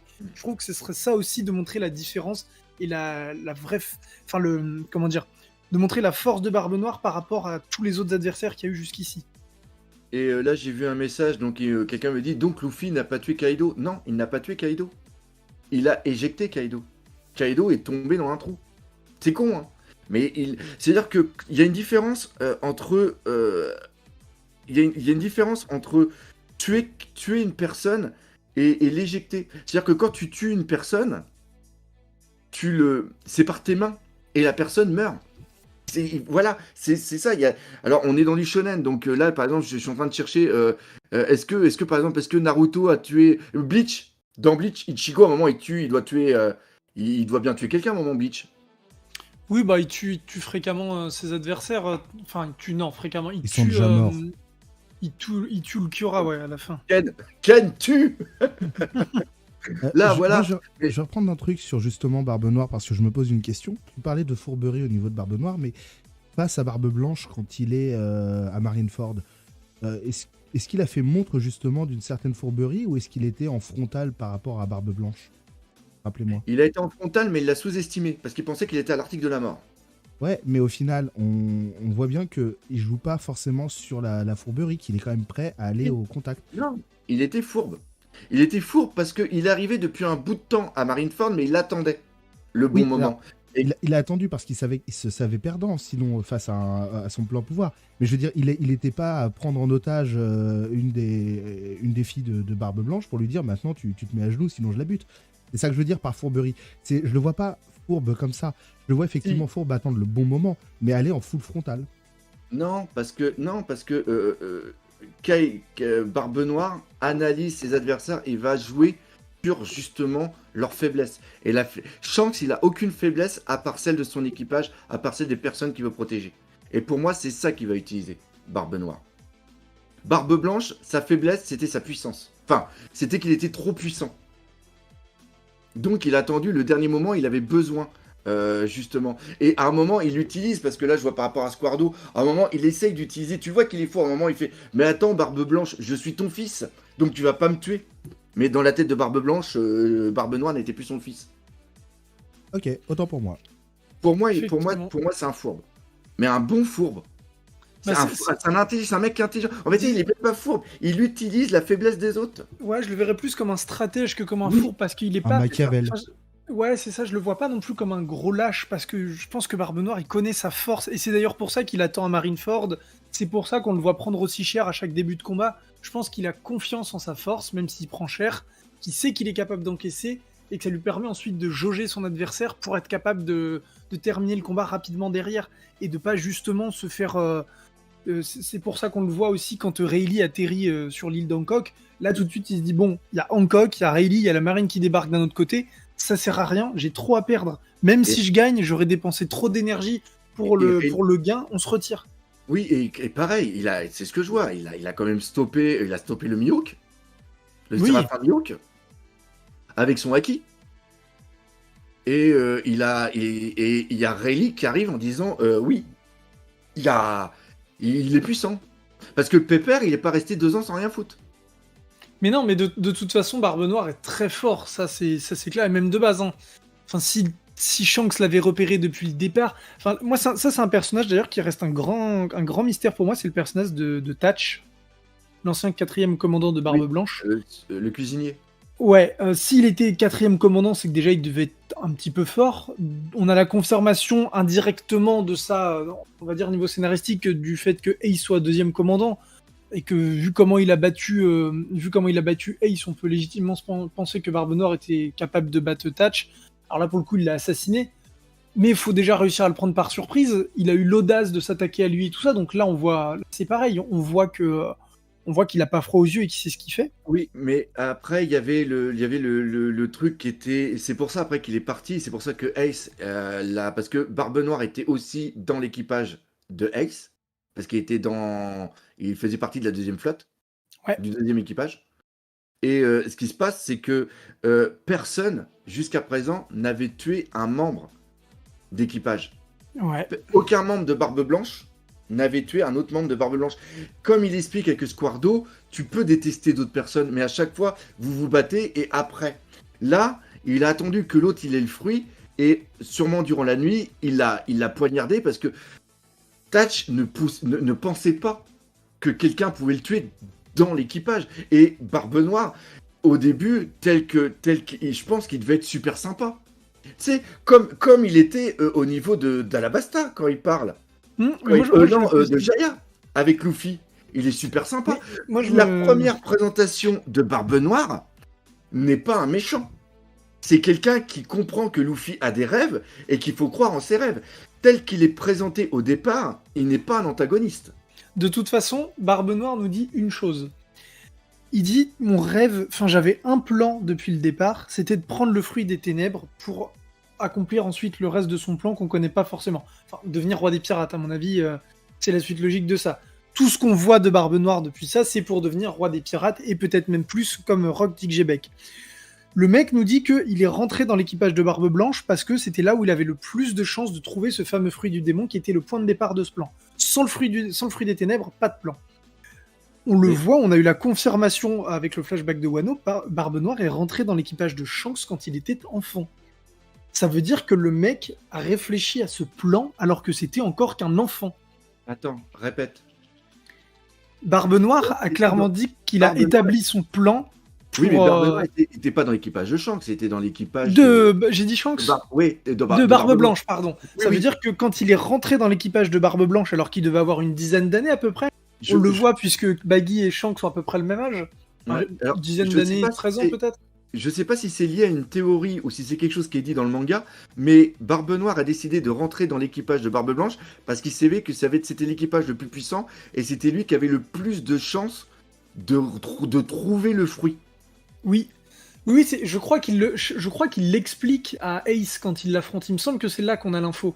Il lui dit justement, enfin, parce qu'on le voit avec l'équipage de Oui. Shanks par exemple, l'équipage de Oui. Shanks, il n'y a pas un fruit du démon qui traîne, hein, en tout cas pas Oui. a priori ou très peu. Oui. Et il s'est dit, là, ratio, comment dire, puissance, influence et plein de personnages de l'équipage de Barbe Blanche qui ont des fruits, c'est là où j'ai le plus de chances de tomber dessus. Oui. Et donc il ça avait veut dire déjà- qu'il avait pensé gamin. C'est quand même terrifiant. Et pour moi, le fait qu'il ait besoin de ce fruit, c'est parce que le fruit, c'est ce fruit-là qui permet l'assimilation de plusieurs fruits. Parce que vu qu'il annule le pouvoir du fruit, vu qu'il extrait vu qu'il annule le pouvoir du fruit, je pense que c'est un aimant à fruit et je pense que c'est qu'il avait besoin de ce fruit pour pouvoir, au moment de la mort du personnage, que l'âme du fruit du démon ne puisse pas partir et qu'il soit attiré par le fruit des ténèbres. Oui, Je pense que pour c'est moi ça, c'est clair. Ouais. pense- Pour moi, ça a pour- toujours été le fruit des ténèbres qui Oui. permettait. Enfin, on le dit de toute façon, le pouvoir du fruit des ténèbres, c'est d'attirer. Quand il attire les utilisateurs de fruits du démon, c'est parce qu'il attire l'âme qui est à l'intérieur. Voilà. Donc Mais par c'est contre- presque dit que c'est ça qui permet d'extraire le fruit.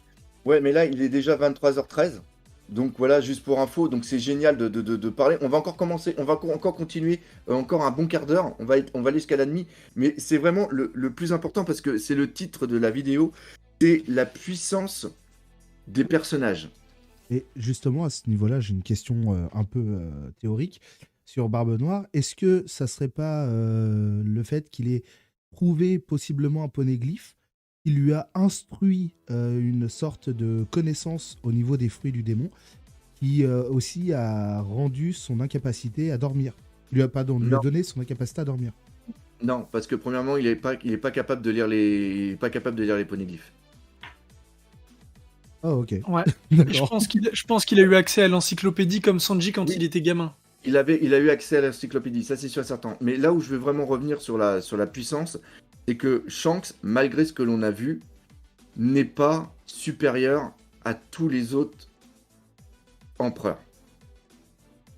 Chaque empereur avait sa particularité. L'avantage de Shanks, c'est que Shanks ne surestime pas et je pense qu'il a un devoir envers. Je pense qu'il est hyper intelligent, qui doit faire ce que Roger n'a pas fait et qui n'a pas le droit à l'erreur. Et donc c'est aussi pour ça qu'il a il a vu une menace potentielle envers Kid, envers Kid. Donc il a dit il faut que je neutralise cette menace. Quand il y a eu quelque chose qui s'est passé au niveau de Marineford, il savait que si Kaido arrivait à Marineford, il voulait le combat final contre Barbe Blanche, ils auraient niqué Marineford. La marine n'aurait jamais pu survivre. Et donc l'équilibre du monde aurait été totalement foutu. Et donc le monde tel qu'il existe n'aurait jamais pu exister jusqu'aux 2 ans qui sont nécessaires pour que la personne arrive à Raftel. C'est pour ça qu'il a été bloqué Kaido.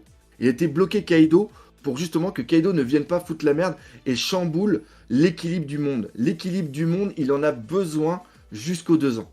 Et pour moi, c'est ça qui est important. Et on le voit d'ailleurs, puisque là maintenant que techniquement Barbe Noire et Shanks sont les 2 derniers vrais empereurs, dans le sens où, Baggy évidemment, et Luffy, je le considère pas comme un vrai empereur dans la mesure où la raison principale c'est parce que c'est le héros. Il n'est pas là pour rester empereur comme Kaido, attendre sur une île que ça se passe. Luffy, il est acteur. Et pourtant, Barbe Noire s'est mis à bouger depuis quelques temps, et Shanks, là on le voit également qui bouge. On voit qu'il y a clairement quelque chose qui est en train de se passer. et que finalement les empereurs n'étaient pas beaucoup plus avancés, puisque on voit que Barbe Noire a été chercher Pudding, qui sont tous les deux en train de chercher des rods poneglyphes, pardon.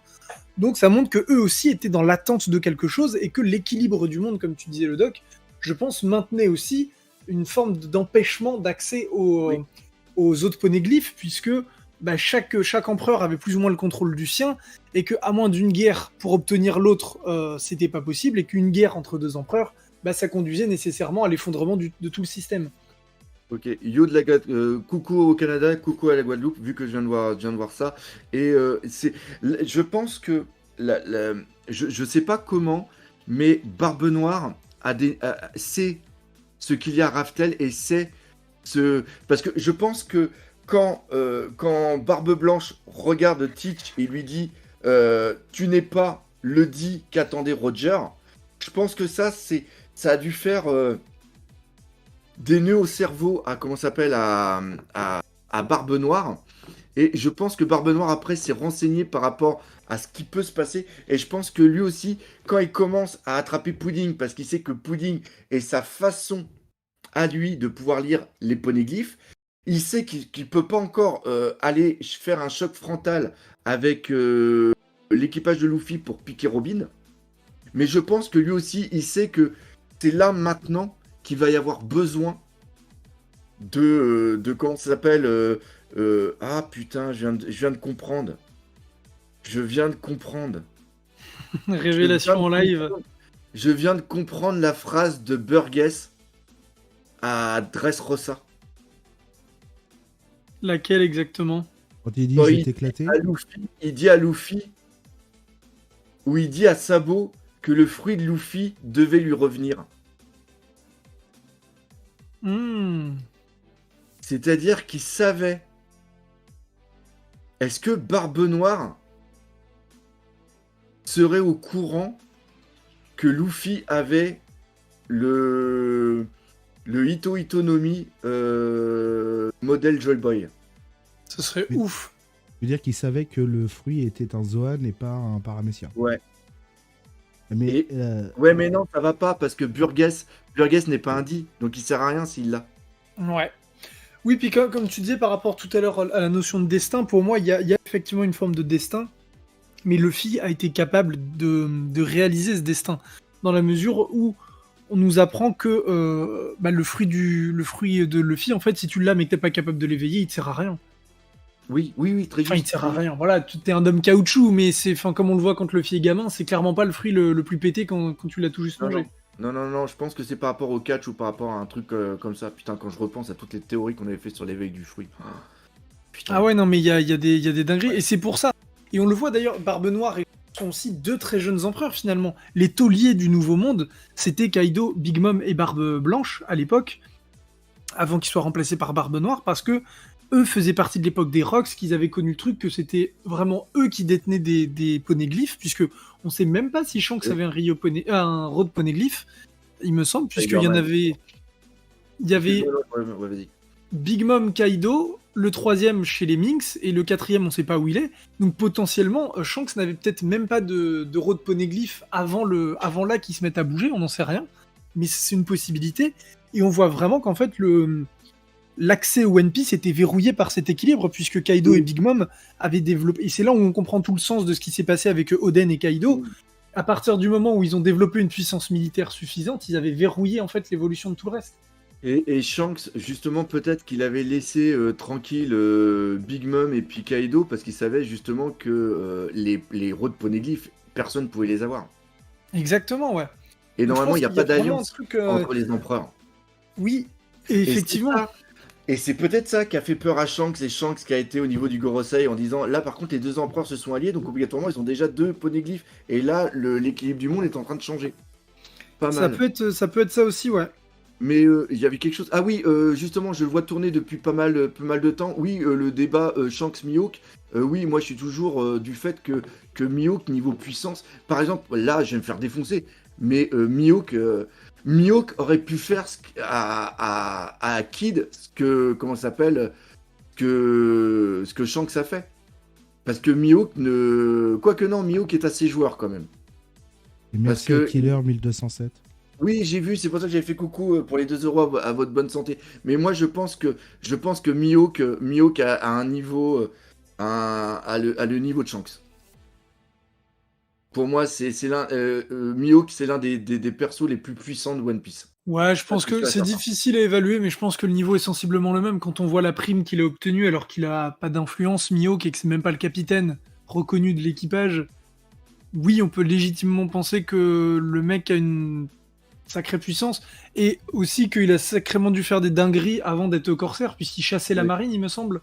oui, oui, oui, oui. Donc je pense que Mihawk a fait des dingueries, et que s'il a une lame noire et qu'il est considéré comme le plus grand épéiste du monde, à l'heure actuelle, oui, Mihawk est capable de très grandes dingueries, je pense.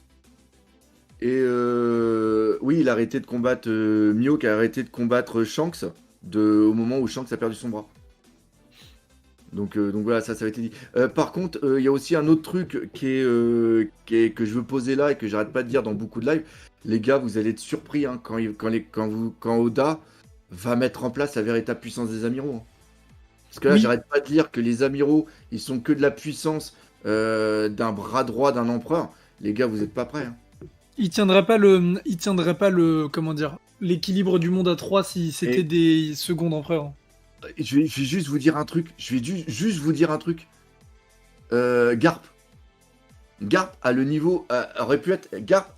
Était un amiral. Il a jamais voulu être amiral parce que lui, il s'en bat les steaks du grade, donc il a voulu rester vice-amiral pour pas avoir de responsabilité. Garp, amiral, il faisait jeu égal avec Roger. Enfin, je pose ça là, hein, tout simplement. Alors, je Et voudrais répondre à Moa qui dit que la prime, c'est pas un argument sur la puissance. Mihawk a une lame noire et pas Roger. Ça veut donc dire que Mihawk surpasse Roger. C'est pas logique non plus. Alors, la prime n'est Non, effectivement pas la puissance, mais en non. l'occurrence, Non, la prime est basée sur la dangerosité, oui, l'influence, l'équipage et tout ça. ouais. Mihawk se balade tout seul dans une barque, n'a pas d'influence, n'a pas de territoire, n'a pas d'équipage, rien du tout. Le mec, là, sa prime actuelle a été... Alors, on sait pas quelle était son ancienne prime, effectivement, mais ça veut dire que les dingueries qu'il faisait tout seul quand il affrontait Shanks et ce qu'il a fait maintenant lui ont apporté une prime supérieure à pratiquement à 2 empereurs déjà actuels, et alors que, comme je l'ai dit, il n'est pas encore capitaine. Enfin, il a quand même une prime supérieure à celui qui est censé être son capitaine, c'est-à-dire Baggy. Bon, c'est une aberration, évidemment, hein, Baggy n'est pas le capitaine, mais... Donc, en termes de symbolique, ça veut donc dire que la prime de Mihawk en dit beaucoup déjà sur la dangerosité du personnage et sa puissance. Et encore une fois, ça a fait l'objet d'une vidéo sur ma chaîne. Si Roger et Shanks n'ont pas de lame noire, ce sont tout simplement parce que ce ne sont pas de vrais épéistes. Je sais que ça fait pas mal débat et que c'est pas facile c'est un débat, hein, peut-être que l'histoire me donnera tort à ce niveau-là, mais Zoro, Mihawk et Oden sont des vrais artistes du sabre, dans le sens où le sabre est un prolongement d'eux. Ils se battent entièrement qu'avec le sabre. Shanks et Roger se servent d'un sabre comme d'une arme. Et il y a une nuance qui est très importante. Et pour moi, la nuance vient du fait d'écouter sa lame, notamment, de comprendre et de faire corps, comme ce qu'a fait Zoro contre King, où il a écouté sa lame, écouté le haki qui en émanait et tout ça pour potentiellement la transformer en lame noire. Ce que Shanks et Roger n'ont pas fait, puisque leur principale technique, c'est le haki, enfin, je sais pas quels sont exactement, on les a quasiment jamais vus se battre, mais le sabre n'est qu'un moyen de lâcher leur puissance. C'est pareil, le fait que là, je vois aussi beaucoup qui vont dire, mais putain, c'est complètement débile parce que, par exemple, Mihawk, au niveau de Marineford, on le voit utiliser ses attaques et il a pas foutu de Haki des rois dessus. Mais forcément, parce que à l'époque, la mise en place narrative du Haki des rois qui vient renforcer une attaque physique du Haki de l'armement n'était pas encore en place dans la trame narrative que voulait mettre Eiichiro Oda. Hmm. Et Tu vois, encore une fois, quand tu vois Oz, quand il se prend l'attaque et tout ça, c'est seulement que Mihawk, c'est seulement qu'on s'appelle qu'un test. Encore une fois, là on revient sur le truc. Il fait une attaque juste pour tester Barbe Blanche. En disant, hé garçon, je suis là et tout ça. hmm, Et en vérité, Mihawk, quand il vient à Marineford, il vient seulement que pour s'amuser. Et à la exactement. fin, quand il voit, il dit bon bah c'est bon, je me casse. Et il rivalise avec quand même, il a rivalisé facile avec avec Shanks. Et Shanks n'a pas eu le Haki des rois il y a seulement que 2-3 ans. Il l'a eu il y a bien plus longtemps. Oui, Encore une fois, ce qui est très important à comprendre dans l'œuvre qui est One Piece, c'est que l'œuvre de One Piece évolue et que Eiichiro Oda, quand il a écrit justement Marineford, il n'avait pas déjà tout ce qu'il avait en tête qui allait être pour le futur parce que l'œuvre ne devait pas être aussi longue et il y avait aussi des éléments narratifs qu'il voulait mettre plus tard et qui dit c'est pas la peine de teaser avant, ça sert absolument à rien. oui. Et pour en revenir à ce que je vois, ça fait toujours bien débat. J'ai vu le pourquoi Shanks n'est pas un épéiste s'il affronte Mihawk en duel à l'épée. Mais j'ai pas dit que Shanks n'avait pas non plus aucune notion d'escrime. Je pense que Shanks se bat très bien à l'épée, mais il a pas le truc en plus qui fait que c'est un épéiste dans le sens la traduction pour le coup française dans les tomes de Glénat, c'est bretteur. Oui. Et je trouve que ça représente bien le côté un peu artistique et vraiment discipline bien particulière. Regardez, King et Zoro se sont battus à l'épée. King est pas du tout épéiste techniquement. En gros, tu dis épéiste dans le sens qu'ils ont dédié leur vie à la voix du sabre au kendo. Voilà, à la voix, exactement, la voix du sabre, c'est ça. Exactement Shanks ça. ne dédie pas sa vie à la voix du sabre. C'est sûrement un très bon manieur d'épée, mais il n'a pas dédié sa vie à la voix du sabre comme Oden, Ryuma, Zoro ou Mihawk. Comment il s'appelle Zoro ne voulait pas combattre Shanks. C'est pas Shanks qui visait, c'est Mihawk parce que Mihawk. Exactement. Et là, je vois quelqu'un qui dit Mihawk et s'amuser, ils vont pas ensemble. Si, Don Krieg, c'est un chat qui poursuit une souris. Hein. Je pense que d'ailleurs Mihawk et Kaido ont sûrement des points communs à ce niveau-là d'en fait de vraiment se faire chier dans leur vie tellement ils sont devenus puissants dans leur discipline et de justement de s'amuser avec les gens avant de les one-shot. Qu'est-ce que vous comprenez pas dans les termes? Shanks pas sabreur, ridicule. On n'a pas dit que c'était pas un sabreur. On dit que c'était pas sa seule technique d'attaque. C'est pas la voix de l'épée. Eiichiro Oda a dit que les attaques qu'on avait vues, par exemple, au niveau de l'équipage, au niveau du film Red, n'étaient pas les attaques qu'il va y avoir plus tard. Shanks, l'épée est un support pour combattre, mais ce n'est pas un truc dans lequel il va se donner à 100%. Est-ce que vous diriez que Big Mom est épéiste également? Pourtant, elle se bat très bien à l'épée. Voilà. Il y a plein de personnages comme ça qui se battent extrêmement bien à l'épée et qui sont pas forcément des épéistes purs comme on pourrait avoir Zoro ou Mihawk. On va faire un autre parallèle. Shanks, c'est un pirate. Mihawk, ça serait plus un mousquetaire. Oui, il peut y avoir ça aussi. Et alors, en plus, maintenant, il y a le débat en Shanks qui est empereur avec Mihawk et Shichibukai. Autant empereur, alors ça peut plus ou moins représenter une puissance, et encore, même si on met de côté Baggy, on l'a bien vu avec Luffy maintenant qui est nommé, Barbe Noire au départ, enfin, c'est des pirates très forts certes, mais les Shichibukai, on l'a également vu, il y a à boire et à manger dans les Shichibukai. Hein. Enfin, je veux dire, regardez Moria par exemple, même Jinbei est très fort, si on veut, mais quand on le compare, je pense que Jinbei serait en très très grande difficulté face à un personnage comme Mihawk. On l'a vu, Hancock, pareil, il se bat extrêmement bien. C'est comme, en gros, là, vous n'arrivez pas à comprendre, on va prendre, parce que je jouais à Warhammer, comment ça s'appelle, l'armée d'elfes, de hauts elfes, ils avaient des gens qui avaient des épées et des boucliers, et il y en avait certains, donc tout le monde savait utiliser l'épée, mais il y en a certains, c'était ceux qui avaient l'épée justement, épée à deux mains, ils vouaient leur temps qu'à la maîtrise de l'épée.